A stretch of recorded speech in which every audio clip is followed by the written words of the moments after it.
Well, Faster My, good afternoon. Welcome to Manx Radio's Mannin Line. Beth looking after things just for today, so I would love to hear what's on your mind this lunchtime. So we're nearly a week on from the budget. Have you got any thoughts about that? We've had a couple of texts sent in already. Also, the chair of Ramsey Commissioners doesn't think enough was allocated in the budget to satisfy the housing need. We've also heard about that survey today, charities saying the findings of that social attitude survey reflect some of the struggles that they are working to address. Any of that float your boat? Or perhaps you'd like to talk about something else altogether? Whatever it is, we really would love to hear from you. And you can call 66 13 68. You can also text in 166 177, or you can email studio@manxradio.com. Stuart from Tremode has texted in already to say, I'm very disappointed in our government at the moment as they seem to be going backwards.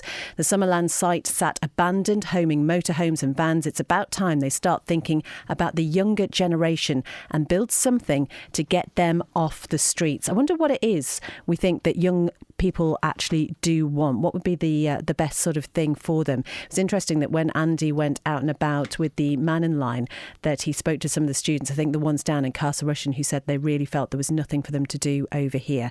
Let's go straight to the lines, and good afternoon, Julian. How are you? Hi, Beth. Yeah, I'm good. Beautiful day out there. It's funny, isn't it? It's one day it's absolutely horrible, then it's lovely, then it's horrible. I know, it's very strange at the moment, isn't it? What's on your mind? Yeah, a couple of bits. By the way, did I see a Ramsey sprint could actually be, that's it, finished? It seems a shame, that, doesn't it? Well, that's something, I'd need to get clarification on that one, but it's certainly been a popular event in the past. I hear that it's because when the dates were moved for the TT, it's made it difficult for the caterers to leave the main paddock to go up there and stuff, I think. I don't know. We had to, the thing is, they altered the August meeting. I wonder if they can do the same for the TT and try and get it back. By the way, Beth, do you have an iPhone? Is this a trick question? No, or iPhone, iCloud, that kind of thing. Okay, I may have a device of such nature. Yes. Yeah, I just noticed the news that the British government have used their Investigatory Power Act to try to force Apple to install backdoor access worldwide for everyone's iPhones, iMacs, iCloud. So that the British government will be able to bulk access everyone's photos, files, messages, videos without a warrant. Apple have refused, but just for the UK, they've removed their advanced data protection, which is the end-to-end encryption. So that will be removed from the UK and the Isle of Man, I'm assuming.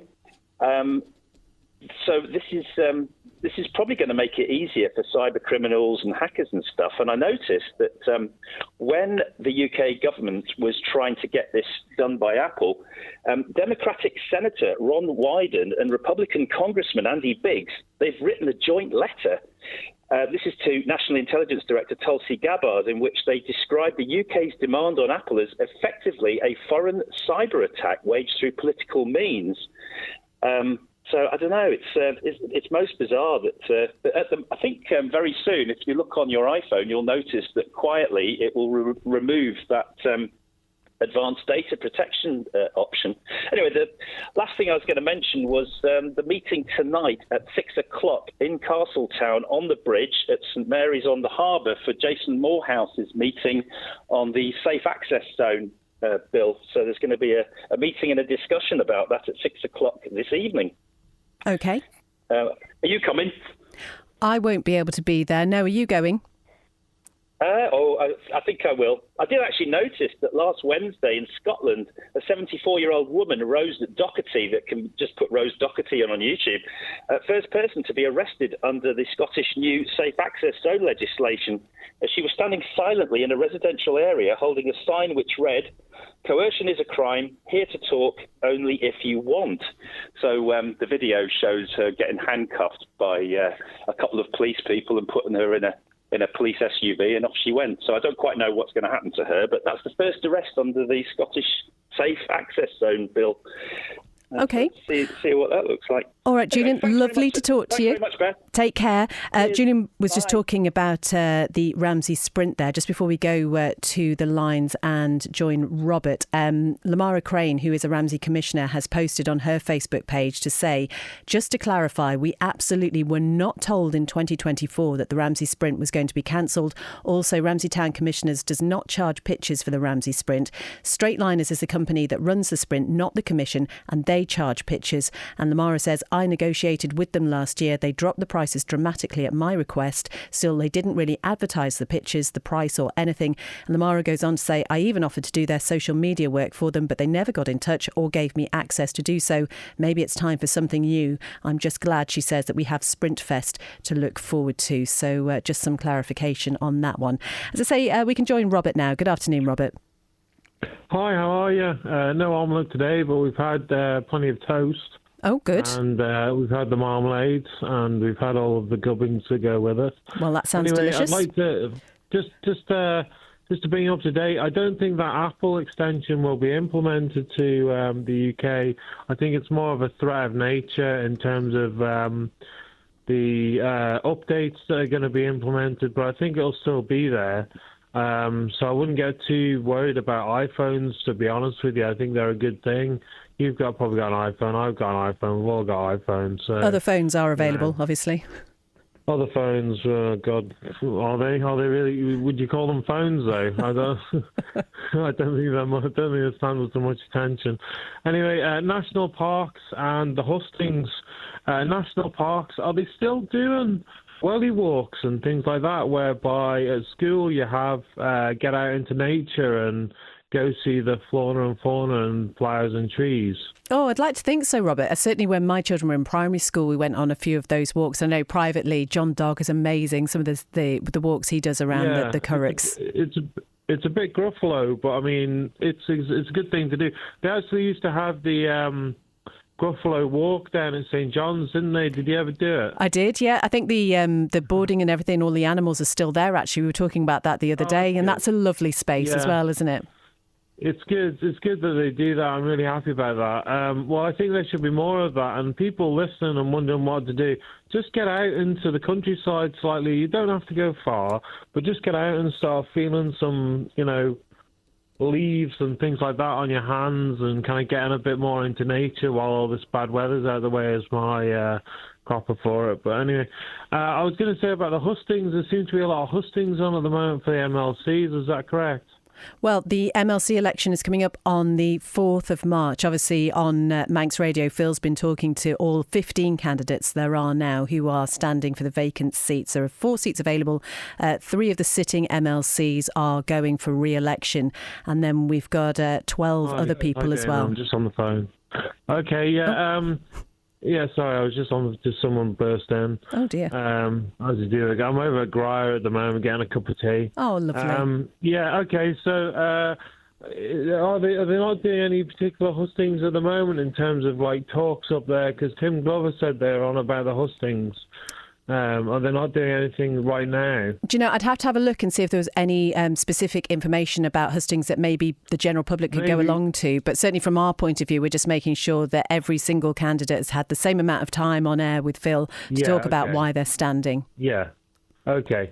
Well, I think in terms of public sector housing, I'm not saying they need to come from a council estate, but if they just knew that specific term and was able to, get a definition on it themselves, and if that was accosted, people actually asked them, what do you actually think about this to get to where we need to be with public sector housing and social housing and public sector housing specifically, then I think we'd be able to get a nub on it in terms of the actual numbers to get the bills through. Do you not think? Well, I think what we want with all our politicians, Robert, is a cross-section so everybody feels that they are represented. Of course, we don't get the opportunity to vote directly for MLCs. That's a debate that perhaps might come up again at some point. So I guess we're relying on our MHKs to choose the right person as far as we see it to be on the Legislative Council. They get paid either way. So, that's just a government job, isn't it? But, all right, Robert. Yeah, I mean, I suppose if you think about it, I'm not asking for the niceties. I'm asking for the brass tacks in terms of getting the houses and getting the spades in the ground. I think that's the time that we need to come about and bring about action. I mean, I'm not so much an activist as people know. I'm on the old slope, as it was. I'm kind of like going off the edge of it at the moment. But I mean, I'm seeing someone. I'm getting help. Oh, I'm pleased to hear that, Robert. So well. Yeah. But I mean, well, it's expensive. Anyway, so I'm doing well. But I mean, in terms of these hustings things, people really need to get down to the definition of what is public housing and how does it apply to the Isle of Man. That's my main point, and I'll leave it with that. All right, Robert, take care. Good to talk to you. All right. Yeah, all right. Well, I'll be careful. Thanks. All righty. That was Robert there talking about many things, including, though, the walks out and about in the country. And Charlie says, I can confirm the country walk in St John's is still there. The iPhone issue does sound a bit worrying, even Orwellian, says Charlie. Thank you very much indeed for texting. Back to the lines now, and we can say good afternoon, hopefully, if my things works here. We can go to Bonzo. Bonzo, can you hear me okay? Hang on a second. Let's try it again. Oh, there he is. Bonzo, good afternoon. Yes, hello. Yes, the satellite's come over. Oh, wonderful. Wonderful. Yeah. It's obviously Elon Musk has been looking at my social media posts. Oh, gosh, I bet he wishes he hadn't. Yes, and, the new director of the FBI and the new director of the National Security Agency and things are probably listening to our call. So, hi there, surveillance people. Yeah. No, it's a nice day, isn't it? Yes, MLCs and their hustings. Actually, they're having them today. Oh, right. Thank you. Do we know when and where? Well, I presume it's somewhere like the Barul Suite or something. And they've been going on all morning, and they go on into the afternoon if they need to. But I think it's a closed session, and certainly it's not being broadcast on the Tynwald website. No, we hadn't been told about it. So yeah, sorry, carry on. No. It's actually on the Tynwald website and says with all the things about the alleged co-elections and so, yes, hustings are being held on 24th February. But I think that's something that perhaps ought to have actually been sort of publicly made available. I think that the MHKs are probably trying to avoid being pressured for a week or so until the election, which I think is on the 4th of March, in order to vote for whom their constituents would like rather than whom they might judge as like. But then we get to the whole issue about whether MLCs should be elected by a selectorate or by the electorate. Well, as I said to Robert, Bonzo, this is something that comes up time and time again. Certainly in the 20-odd years that I've been here, it's been a conversation we've had many times. And I don't know whether there is real appetite for change. Does the public on the Isle of Man really want to see that happen? And if so, who could make it happen? Well, whenever you talk to people, they want change, but they just don't know what sort of change they want. They just don't want things to be the same as they are now.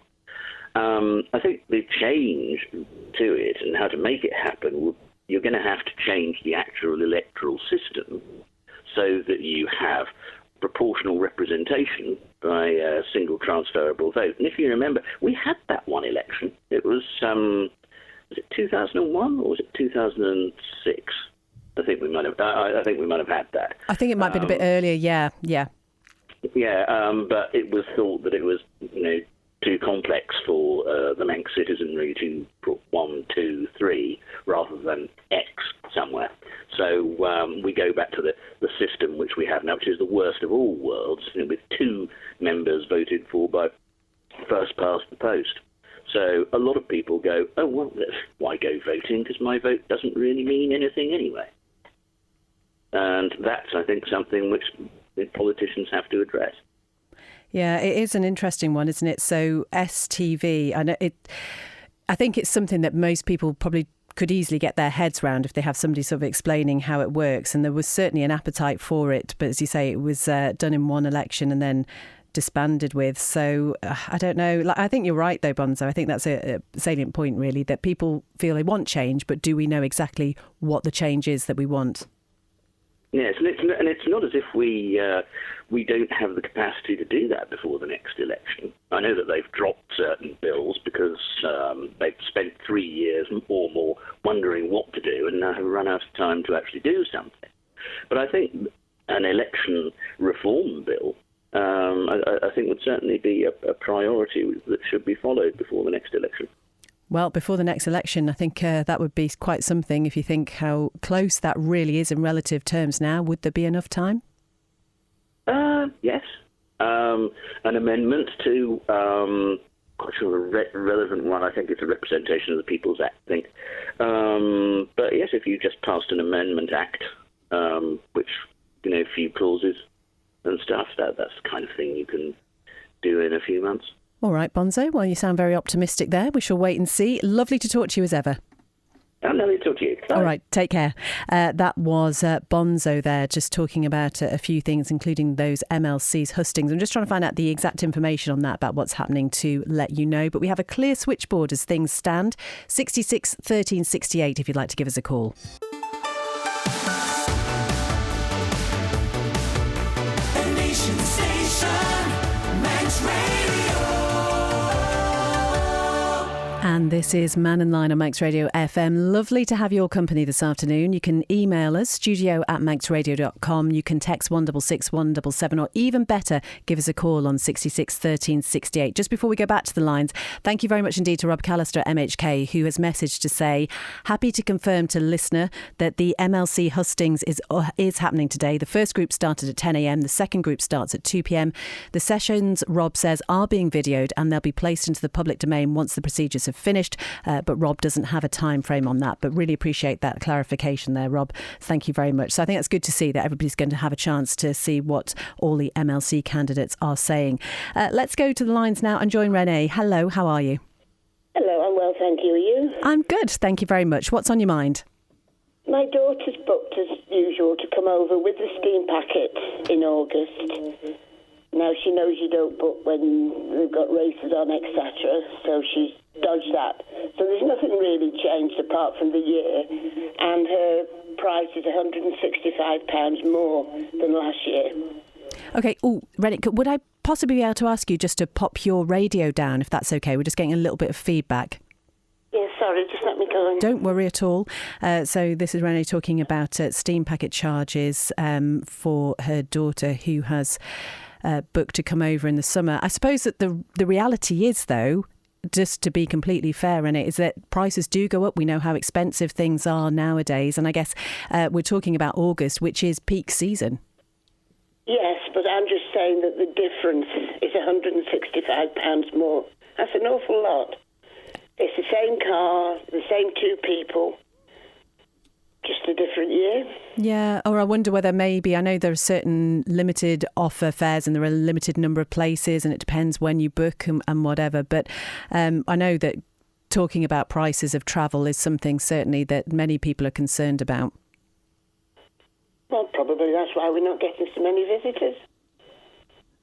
Yeah, no, it's an interesting one. But she's still happy to come over though, is she?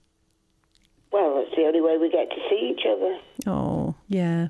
Yeah, it is an interesting one, Renee, but I guess, we'd have to be very clear on whether it's exactly the same circumstances and sort of that the time of year as well. But it is. Yeah. Okay. All right. Thank you. You're welcome. Well, it's certainly something we can speak to the steam packet about, to be fair. They're very good to come back and answer questions and queries, and certainly have done in recent months and weeks. Let's go to the emails that we've had in. Good afternoon to Fran, who says, can we talk about a headline in the Courier paper about the Department of Education not publishing reports into school inspections? Aren't parents entitled to know how good or bad their child's schools are performing? It appears to be some sort of cover-up to hide what may be poor standards of teaching. It looks like, says Fran, the department's afraid of the truth getting into the public domain, so it's taken to marking its own homework, so to speak. Let me take that one, Fran, and ask the Department of Education about it. Again, this is something that we have raised with them before, and they have come back to us. Good afternoon to texter ending 366. Thank you very much indeed for your message. This is one from Simon, who says the UK did not ask for access to Apple worldwide, just UK jurisdiction. Why would some people lie, and why would somebody be unhappy with the law having access to the phone if you haven't been up to anything? I love living on the Isle of Man, says Alan, but what worries me is that we seem to be getting less services every week and the cost of everything keeps on going up. Peter says, I see Elon Musk has asked all federal employees to email what they achieved every week, and failure to do so renders them sacked. Maybe Alf Cannon needs to do this with our Isle of Man government employees, and let's see what they have achieved every working week. What do you make of that one?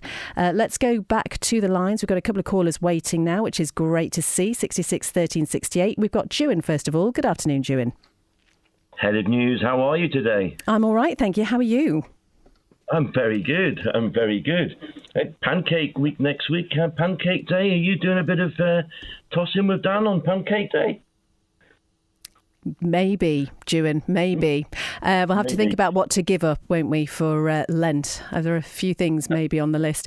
What's on your mind? Yes, I think I'm going to give up my satire. Yeah, and just listening to Bonzo on there before, I think he has a point there. I mean, I think there definitely has to be some changes in moving forward the way things are at the moment with elections. I mean, we're at a time and period that people have lost so much faith and confidence in government, not just here, but in England and elsewhere. I think a lot of that comes from the COVID times as well. But I think maybe, a lot of people are not voting because they're not happy with who they're voting for within their parish or jurisdiction. So maybe a national vote on people going in would maybe stir people to go, because they might favour someone who's standing in another area altogether as the best politician. I suppose the other thing to think about, though, Jewin, is obviously we keep thinking about the election next year. And I wonder if you were wanting to stand, and I think it's fair to say that the majority of people do stand for election because they want to do something good. But if you hear about how you're treated, on social media, all the keyboard warriors behind false names giving all their opinions on certain things and what you've done, and the constant criticism, would you want to stand? Wouldn't bother me personally, Beth. But are you going to stand then? Well, that's a good point, though, isn't it? It's just, I think for some people, though, who genuinely have got something to give, that might be something that puts them off. But if you're somebody who is quite thick-skinned, then maybe you're exactly the sort of person who should be standing then. Yes, I've sharpened my knife on this show, Beth, with the feedback that I get from this show. But I get what you mean. A lot of people are very sensitive to that. And I'm sure politicians have been schooled by older politicians of what's to come down the line. I get what you say. Most people go in there, I think, with the best will in heart to do what they can. But central government, I think, has a way of controlling politicians, and has done quite easily in the past. If a politician goes in there with not a lot of background to the subject, then he relies on government to give him advice, so executives, if you will. I think the way we are, I think a new political party needs to be formed in some way moving forward to sort out some of the problems and issues that we have. I think the parties that are in at the moment are not relevant anymore. The Labour Party and Lib Van seems to be tainted. But I think a new party moving forward would definitely, I think, spur people on. Just moving on to the Access Bill meeting tonight with Jason Morehouse. Yes. Something that came up over the weekend on a thread that I put on one of the politics pages. And it's in the public domain, so it's there to be seen. A comment from someone, Minister Hayward has just become hysterical over this type of legislation. Why on earth other MHKs have indulged her on in this matter, I don't know. And a statement about paragraph 3 which is, in this person's view, very, very worrying. And this person here, and I'm sure because it's in the public domain, so we don't have a problem with this, is Stephen Harding. And I'm sure you remember that name, Beth, from the past. Certainly do, yeah. Yes, Stephen Harding is the former Attorney General of the Isle of Man. So my point here is we seem to have a little bit of a thread going here. We have a very, very relevant ex-minister who was very forthright in his views, a former chief minister, and now, among Peter Murcott and others, we now have the ex-Attorney General voicing concern about this. And this is following on from other onerous bills that are going through in the UK at the moment on rights and freedoms. So I think we do have to be careful of where this is heading. And it's very interesting that we've had three contentious issues brought up recently, all within private members' bills, which is the Assisted Dying Act and the Bashing the Bishop Act. So we have to be very careful of where this is leading, I think. So anyone that's interested in that tonight, I think they should really attend that meeting of Jason's and see what's going on, because, again, like we talked about the iPhones, our freedoms are slowly getting taken away from us with various little edgings of legislation. All right, Jewin, thank you very much indeed. Just wondering if you had a bet on to see how many euphemisms you could get into one call. Thank you very much, Good to talk to you. Take care. Not that one. No, yeah. All right, Jewin, thank you very much indeed. Just talking about that safe access zones and protected public places bill. Jason Morehouse has published on his social media pages that he is holding an informal drop-in style meeting at St Mary's on the Harbour in Castletown. That's next to the Big Heron, and that's between 6 and 7:30. So that is happening this evening. It is 12:35 exactly. When the Mannin line's not on air, call Manx Radio to leave your opinion for broadcast on 682 631. Or you can call now. We've got about 20 minutes or so. 66 13 68 is the number. Or you can text 166 177 or email studio@manxradio.com. Just while we've got a clear switchboard now, let's just go through some of the emails we've received. First of all, there is a Manx Labour Party public meeting that is happening tonight. Just talking about the parties there with Jewin, and a little bit earlier Bonzo referring to them as well. So this Manx Labour Party meeting, thank you very much to David, is taking place at 6 p.m. tonight. It's at the South Douglas Old Friends Association Club. That's the one on Finch Road. It's directly opposite the House of Keys Wedding Cake Building. The Treasury Minister, Alex Allinson, will make a presentation on this year's budget, and he'll also be taking questions from the audience. And there will be free admission and tea and coffee, but any donations will be very welcome. So that's at 6 p.m. this evening. The political system, says Andy, is the non-elected. Standing for election never makes a difference, not when overpaid, unnecessary civil servants pull on their strings. They are following agendas set elsewhere. The political system, says Andy, needs an overhaul with a grassroots working class uprising. So that was from Andy there.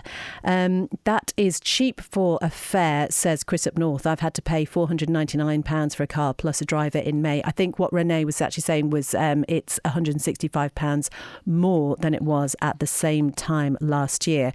But then we've had a message from 766 saying, how much does it take for this person to fill their car up for the same journey? Then you know why steam packet prices have changed. So the cost of fuel, and obviously a lot of fuel is on the vessels coming to and from the UK. Let's go to Betty now. Good afternoon, Betty. Hi, Beth. I just want to ask a question.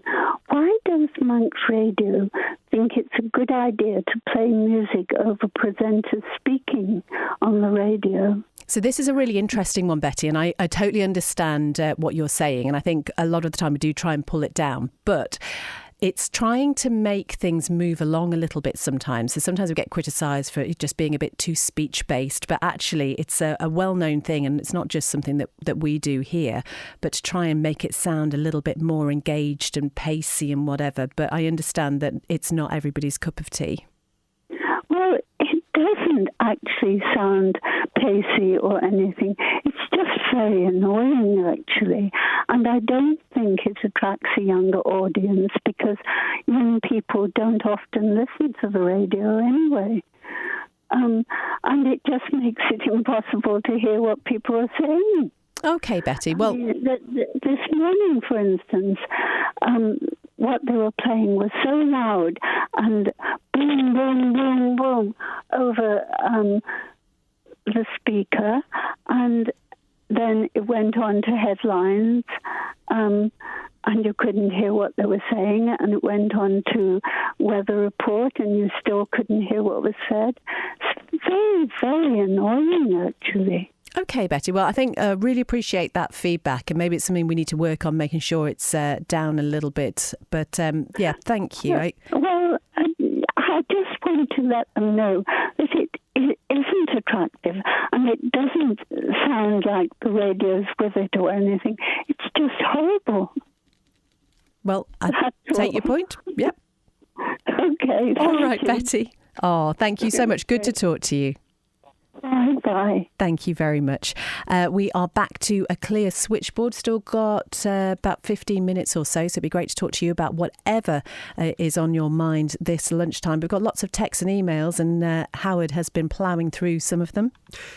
I have indeed. One just come in saying, "Hi Beth, do you know what's happening with the Africa House property on Woodburn Road? I had a walk past there on Saturday afternoon and it's in a right state." Yeah, I think it was the last time I sort of noticed it. Fire damage has not been repaired, the whole area looking very neglected. I'm not sure if Mr. Baines, that's Trevor Baines, still owns it. Is it another abandoned site in Douglas? And that's from Charles. Yeah, there's been a few of those knocking around. Well, I can tell you about something about that. Plans were submitted in January to demolish and redevelopment part of that building. As we know, it was severely damaged in an incident of alleged arson. It's been unoccupied and vacant for several years. It's the house there on Woodburn Road. It once belonged to Trevor Baines, and it's said to have been subject to trespass and vandalism up to the time of the fire, which was back in August 2023, I think it was. So the applicant now wants to demolish the rear annex of the property, which was added in the 1980s, which accommodated a library, store, music room, dining room, gym and games room. And what the plan is to do is to replicate what existed prior to the fire and rebuild the existing fabric which remains. And you can still find a copy of that registered building consent and those plans online. You did all that off the top of your head, didn't you? I did, yeah. Very impressive. Very mind like a... I don't know what. Genius. Well done. There we go. There's a part answer to that. We could see something happening there in the not too distant future. Hopefully. Another quick one from a Desmond. I'm of the mind, he says, that if you don't have anything to hide, then there should be nothing to worry about giving access to your account. But the government, they can't be trusted, will use it to lock you up for having memes they don't like. That's according to Desmond. And someone actually picking up on June. I think this is a few people commenting on how many euphemisms I think he managed to pack into one call. And this caller was saying, yes, I wonder if June is tossing his pancakes. I'll leave it there. Thanks. Probably best. 12:42. Still nobody on the line, so we really would welcome your call. 66 13 68. Interesting message from John, who says, a point of interest. A caller last week said MLCs work an average of 60 hours a week, which would put them on the minimum wage. Interesting, says John.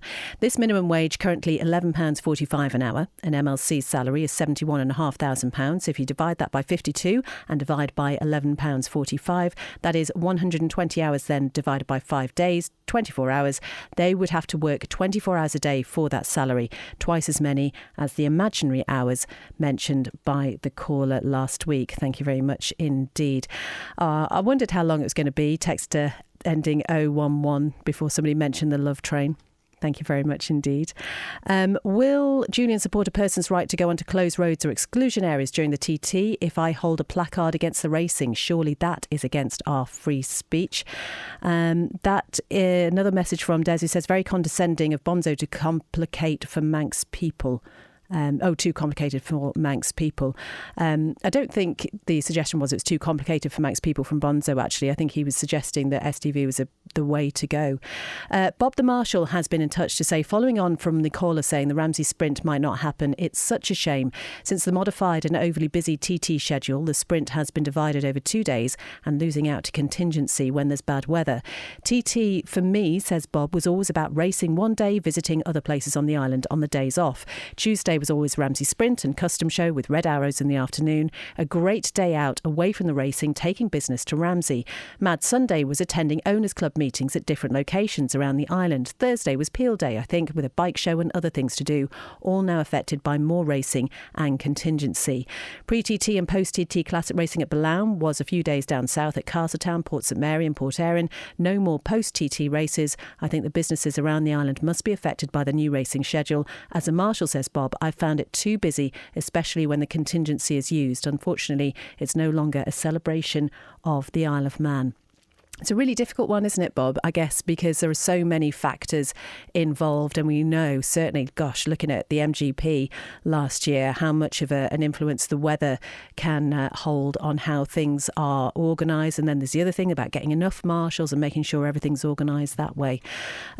I would like to tell Bongo, that's the best predictive text thing, Jeff, that I've ever seen, that we live in a democratic country, and I made up that Trump won. We don't all believe what you say. Mike says, please could you give your listeners some information on HSCOB and their role in resolving complaints? They are a well-hidden secret. Let me look something up about that, Mike, and make sure I give the right details about that. Text ending 762 says, peak season, does that mean the steam packet is now allowed to charge for sunshine? George says, why don't we have a residence points cards for frequent sailors on the Isle of Man steam packet? Chris up north says, that's cheap. I have to pay £499 for a car plus a driver in May. And Dick's been in touch to say, I think the Treasury Minister got his figures a little wrong about Manx Care last week. Well, incidentally, if you'd like to challenge him on anything, certainly to do with the budget, he will be joining Andy live on the programme between 12 and 1, and he is more than willing to take your calls. So do make sure that you get in touch if you have any questions. But yeah, Dick says, I think he got the figures a little wrong about Manx Care last week, saying they're now costing £100 million more than DHSC was in 2019. However, the DHSC the year before Manx Care spent £220 million. With the £14 million contingency, Manx Care now has a budget of £371.5 million, which is £150 million more, not £100 million.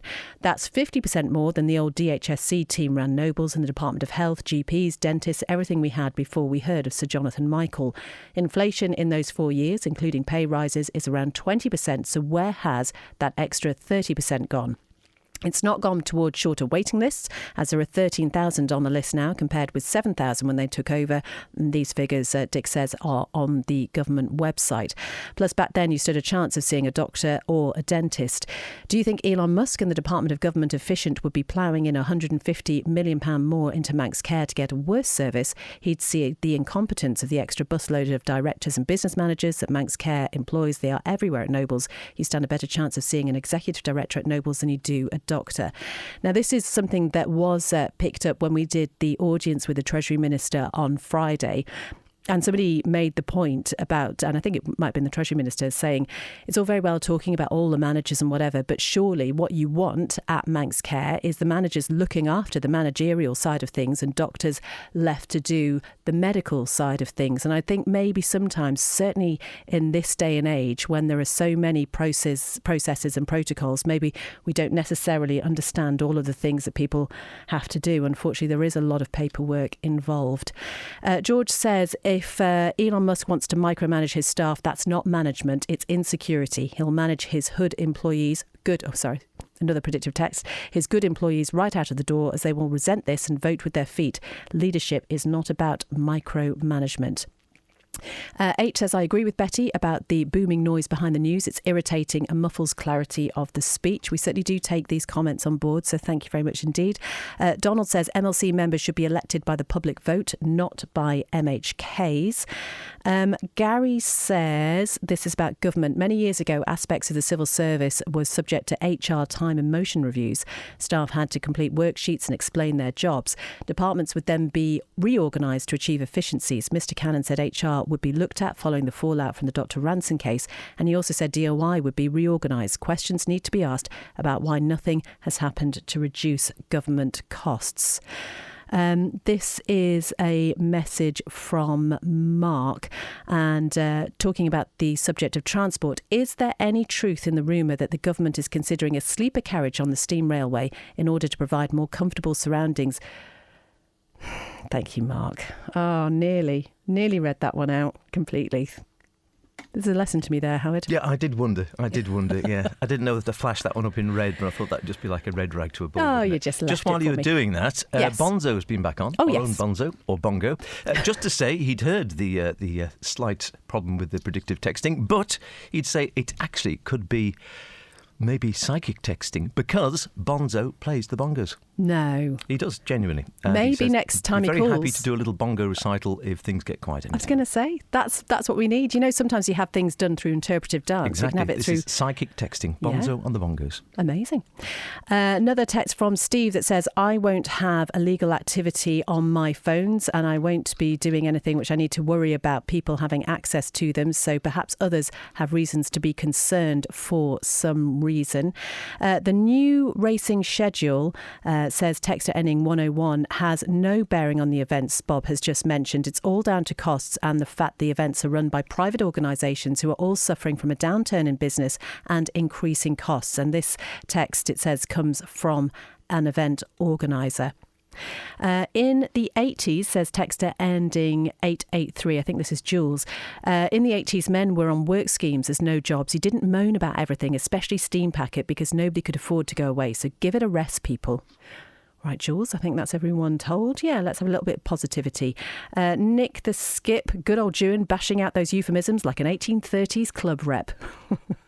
Thank you very much indeed.